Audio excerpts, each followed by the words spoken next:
Hello and welcome to the Psychosin project. I know it's been about a month since my last video, so it's about time I started making another one.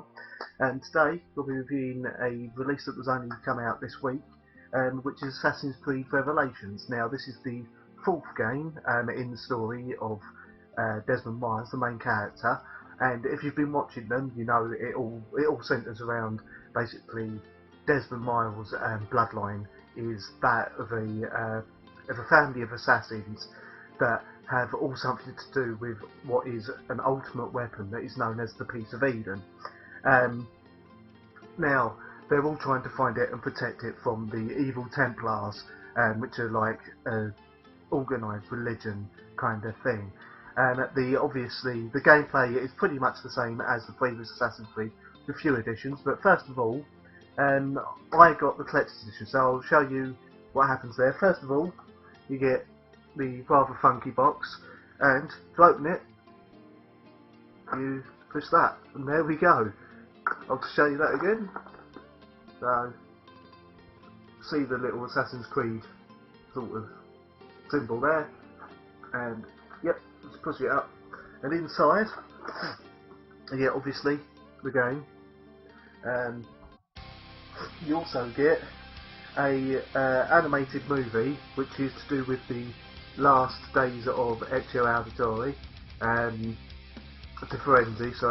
called Assassin's Creed Embers. Haven't watched that yet, so I don't know if it's any good. You also get it with the game. If you've been buying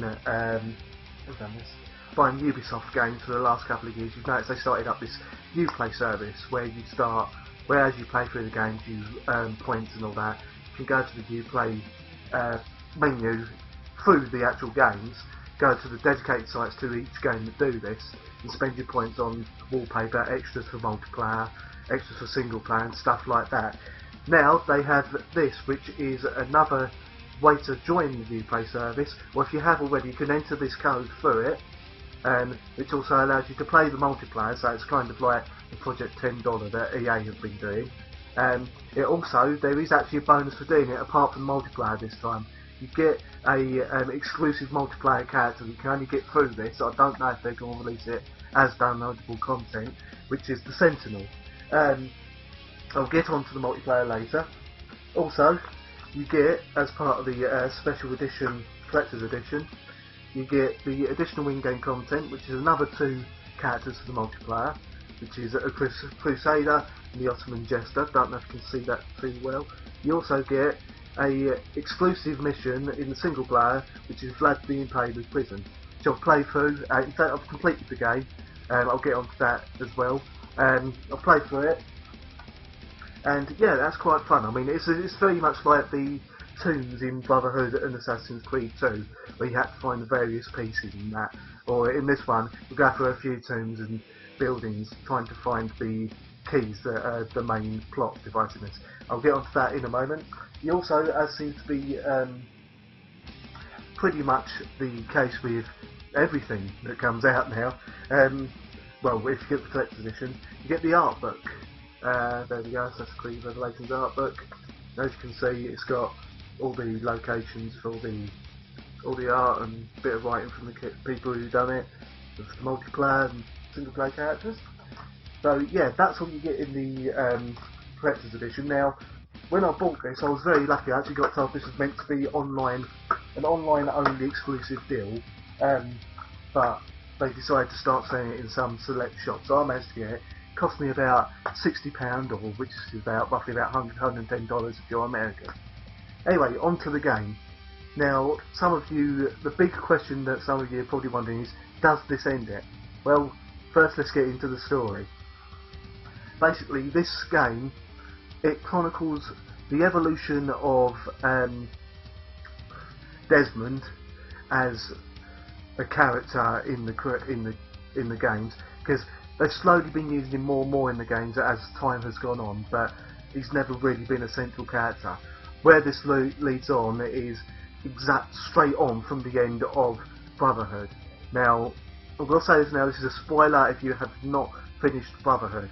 If you have, this isn't going to bother you. Basically, at the end of Brotherhood, Desmond found the Piece of Eden, or a part of it anyway, the Apple of Eden, sorry, and he touched it, and the voices from the future, or Earth's past, I'm still trying to work that out, told him that they were now in control of him, and he ended up stabbing Lucy, who, as some other reviewers like Zero Punctuation have said, it's very much like a fish, stabbing her, and she is now dead. They've had the funeral, but during the funeral during this game, it turns out that Desmond is in a coma, and the only way they're able to keep him alive and out of the reach of the Templars, the recurring enemies of this entire series, is by putting him back in the Animus.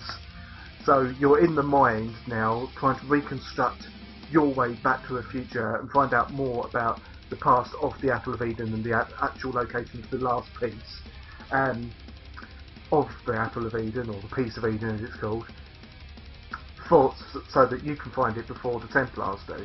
Also, as you're doing it, you find your it's another way so that Desmond can come out of his coma.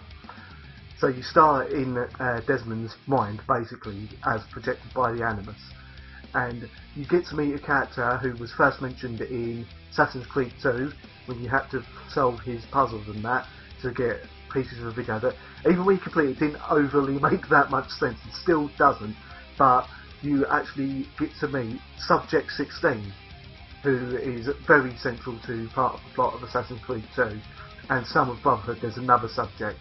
So I don't know whether we will ever meet him, but again, I'll get on to this. Now, Subject 16, he starts to help Desmond and wants to help him, save him from basically being stuck in this coma, and explains what happens to him. I won't let you know, say what happens to him, because obviously, new game, some of you haven't even got it yet. I've played through it and completed it, so I can tell you all about the story.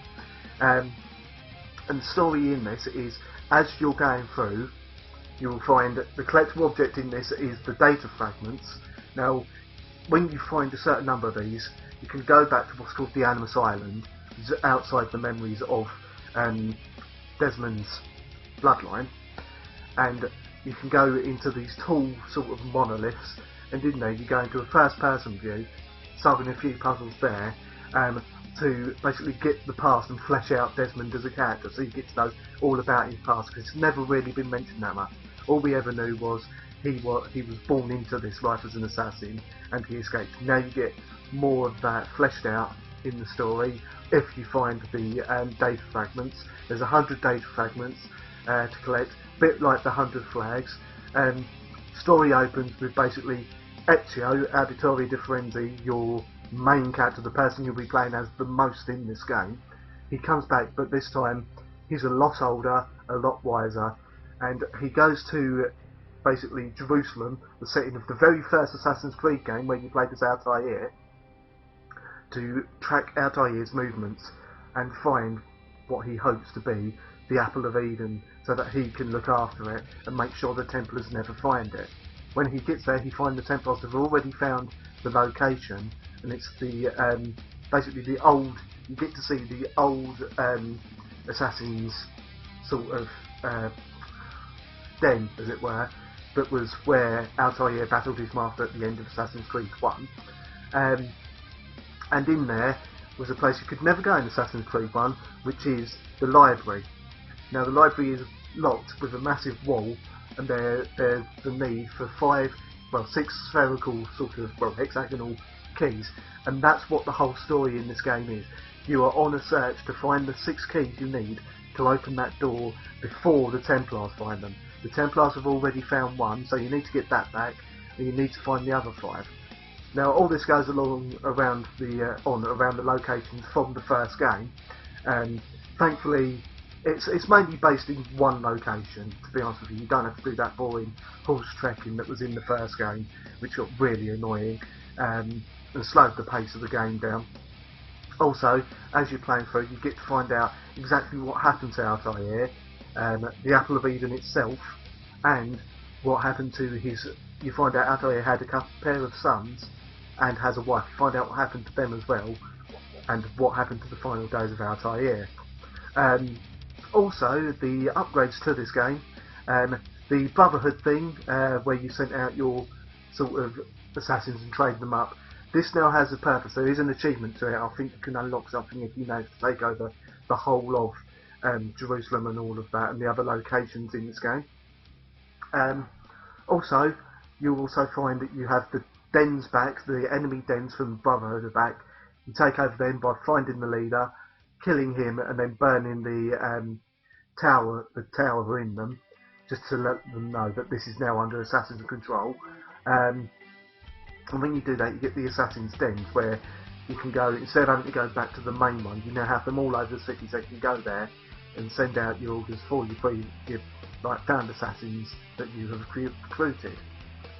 Now, when your suspicion bar gets to wanted, as it were, fully red, that's been in all the games, you will find that your dens will get attacked. Now, this is where the major new sort of gameplay style comes into the game. Apart from the usual sneaking around, stabbing people, doing the missions, progressing the story, when your dens get attacked, you go into a view of one of the streets where your den is. Your den is one end, the other end is where the enemies will come.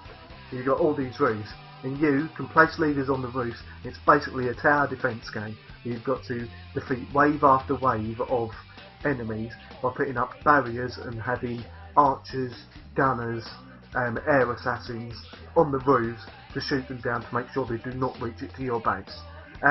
It's a fun little game. It gets a bit boring after a while because you will find your dens get attacked a lot. Also, the other difference with this is when you upgrade the shops max, you can still go around buying the shops and that to improve your money that you get to buy more armour and all that. You will find that for some reason your suspicion meter goes up when you improve the shop. Not quite sure as to why that happens. The other thing in it is, again, there is an ultimate armour. It's not of Altair this time. It's of Ishtar, and around the city there are 10 pages of Ishtar called the Memoirs of Ishtar to find. To find them all, you will unlock another tomb. You go into that tomb, well, it's a building, go into that building, do another sort of platforming section, you will find the ultimate armour of the game.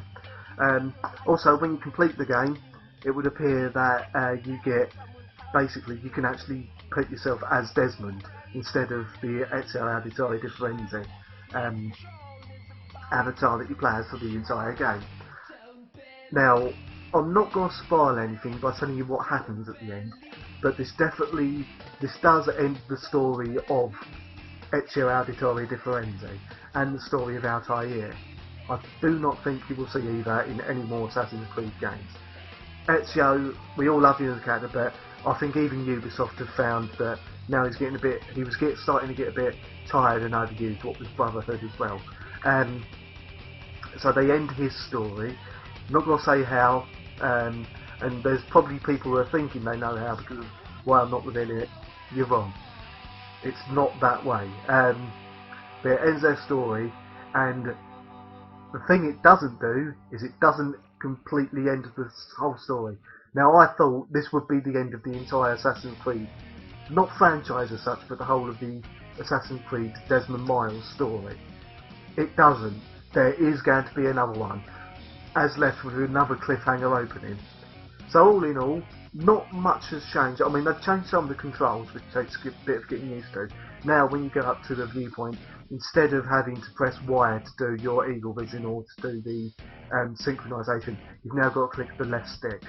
But apart from that, very good. Continues on very well from Brotherhood, same sort of engine. I don't know when they're going to get the next Assassin's Creed out. I would definitely say buy it. If you haven't played the other games, play your way through them, otherwise this story and the ending will confuse the hell out of you. Anyway, basically, so really all that's left for me is my final rating. I'll give it 8.5 out of 10. Definitely one of the better games of the year. I mean, yeah, it does tread some familiar ground if you played the previous ones, and I know that maybe releasing it so soon after Brotherhood may seem a bit Assassin's Creed burnout, but if you're willing to give it a go to see how the stories end for Altair and Ezio Auditore di Firenze, it's very interesting, very well worth playing through. So yeah, 8.5 out of 10. I've been Psychosin. I'll be back again soon with my review of Saints Row the 3rd, and of Duke Nukem Forever, the Balls of Steel edition, so you can see what's in the special collector's edition of that. A game I love, but pretty much everyone else seemed to hate. Anyway, as I said, I've been Psychosin, and I'll see you all soon.